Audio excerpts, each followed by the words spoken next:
One time my wife and I, we were out with friends, and on this night, we wanted to treat this couple and really celebrate them and honor them.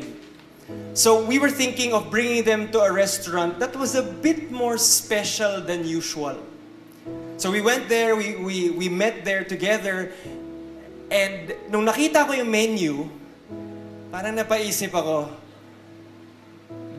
it kind of looked like it was fancier than my wallet. If I can put it that way. Namili pa kami, di ba? Parang we haven't been there, but yeah. So, naisip ko na lang, sige, i-credit card ko na lang, bahala na. We'll figure that out later. Kasi nandun di ba? Kami pa yung nag-aya. Pagdating nung bill, so nakita ko na, okay, labas akong credit card. And I asked for the credit card machine. The waitress said, "Sir, our credit card swiper is not working.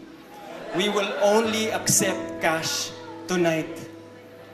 So labas ako ng wallet ko. And I realized I had no cash at all. Si Bea naglabas din, wala ring cash at all. Eto na, namamawis ako ng malagkit. Yung mga kasama namin kind of sensed what was going on. And so what the guy did was simply bring out his wallet, bring out cash, laid it on the bill, and he said, "We got you. We got you."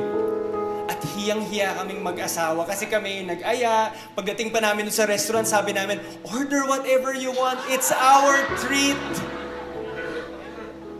Not knowing that it would be them treating us, but at the end they said, just being with you guys is already a treat for us. Friends, I share with you that story to remind you that in the face of our needs, God's got you. Whatever it is that you're going through, God's got you. If you're praying and waiting for a breakthrough, God's got you. And with all the God-driven dreams that He has placed in your heart to pursue, God's got you. You are never alone as you walk in this life.